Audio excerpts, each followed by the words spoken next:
Kita tayo one-on-one. Lumaban kayo ng patas. I-explain nyo anong side ninyo. Explain ko rin anong side ng mga atleta. Mga drama na nangyari sa PVL. At Abby Maranyo, ginalit ng mga fans.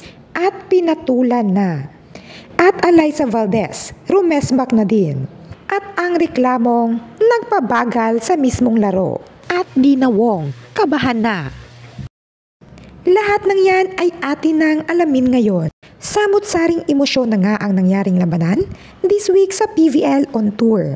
At hindi nga mapigilang maiyak ni Jovelyn Gonzaga dahil nakagawa siya ng history sa kanyang team.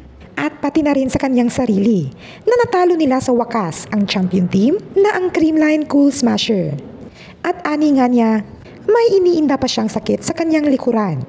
Ngunit kailangan niyang maglaro at ipaglaban ang kanyang team.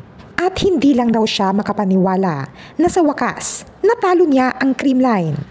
At nangyari pa ito sa kanyang hometown na ginanap sa Iloilo City. At sa pagkatalo ngang ito ng Creamline, kinabahan ang lahat dahil natalo ng Cheritigo ang signal na tinalo ang Creamline. Kaya't buti na lang daw talaga na kinaya ng Creamline ang Cheritigo. Kundi sandamakmak na namang basher ang aatake sa kanila. Hindi na talaga natin alam kung saan ba talaga lulugar ang Creamline. Kung puro naman sila panalo, ang sigaw ng lahat, nakakasawa na. Pag natalo naman, sigaw ng lahat, matatanda na daw kasi ang players ng Creamline. Kaya kailangan ng palitan. Kaya rumesbak na ang sinasabihang matanda na raw na si Alyssa Valdez. At yes naman, sa pamamagitan ng pagiging player of the game. Sobrang phenomenal ang kanyang atake. Iba talaga ang dala ng mapagkumbaba. Talagang pinagpapala. Kaya naman sa mga bashers. Gayon pa man, naging usap-usapan din ang reklamong. Muntik na namang maging Ezra Madrigal 2.0. Ang player ng Creamline na si Pangs Panaga. Matapos mag-net touch daw ito, ngunit ang reklamo, nasa labas na nagka-net touch si Pangs Panaga. Kaya't hindi na ito maikukonsiderang net fault. At dahil dito, naitala daw ang history. Umano ang reklamong nagpabagal sa laro na kahit ang mismong referee ay hindi alam kung saan ibibigay ang puntos. Dahil pag ibigay niya sa Cheritigo ay talagang hindi siya titigilan ng nag-iisang Alyssa Valdez. At pag ibigay naman niya ang puntos sa Creamline ay hindi naman makakapayag si Abby Maranyo. Kaya't mahabang diskusyon ang nangyari. At first time din nating nakitang bumaba na lamang ang referee sa kanyang kinatatayuan dahil humingi ito ng tulong sa mga staff. Kaya't ang ending, dead ball. No score at nireplay ang puntos. At dahil dito, nawala ng momentum ang Cheritigo. At nagwagi ang Creamline. Grabe naman kasi only in the Philippines. Na pati ang referee ay naguluhan rin sa call. Sobrang inconsistent ng mga tawag. Kaya't san ka pa? It's more fun in the Philippines. Sa PVL pala.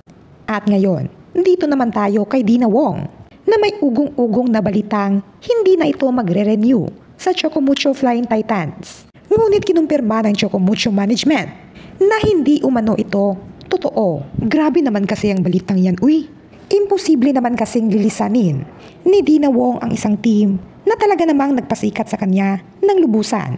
Kung wala sigurong Dina Wong sa Chocomucho, ay hindi talaga magiging tanyag ang club team without her. Ang tanging inaalala lang siguro ng kanyang mga concerned fans ay baka daw ma-elbow umano si Dina Wong sa Chocomucho. Ngayong nag-draft sila ng isa sa multi-talented na Phil-Am na si Tia Andaya na sobrang dami ng experience bilang setter spiker sa Amerika at kalaunay naging import din sa Europe.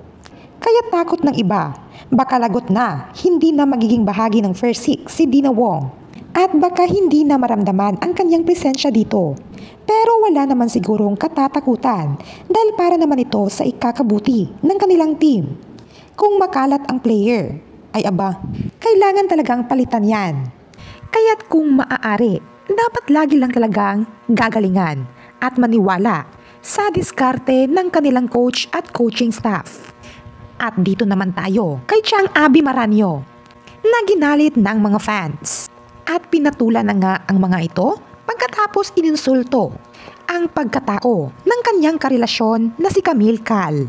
Binatikos nga si Camille Cal dahil sa sobrang tagal na nga daw nitong maglaro ng volleyball ay makalat pa rin daw itong maglaro o di kaya ay mag-set ng bola kaya natatalo ang Akari nang dahil daw sa kanya. Kaya't hindi nga nakaligtas ang basher na ito sa protective girlfriend ni Camille Cal na si Abby Maranio. Narito, pakinggan natin ang sobrang kinagalit ni Chang Abby Maranio. I'm speaking in behalf of all the athletes out there, especially sa volleyball community. Porket may social media, nakakapagtago kayo sa picture na ewan-ewan lang. Ang lalakas ng loob ninyo. Dito kayo sa harap namin. Magkita tayo one-on-one. Lumaban kayo ng patas. I-explain nyo anong side ninyo. Explain ko rin anong side ng mga atleta. Kaya't panawagan sa lahat. Konting respeto naman sa mga volleyball players na ito. Nagtratrabaho ang mga ito upang kumita. Tapos ibabatikos nyo sa isang bagay na wala naman talagang kinalaman sa kanilang binibenta. Lagi nating patatandaan na ang mga volleyball players na ito ay hindi man kasing galing ng iba ninyong iniidolo na volleyball player.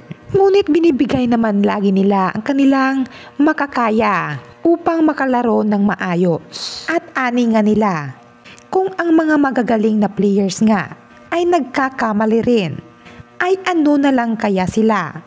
Tunay ngang walang perpektong player o manlalaro sa mundong ito. Kaya't manahimik na lang kayo. At kayo, kaninong drama sa PVL ang nawindang kayo? Please comment down below.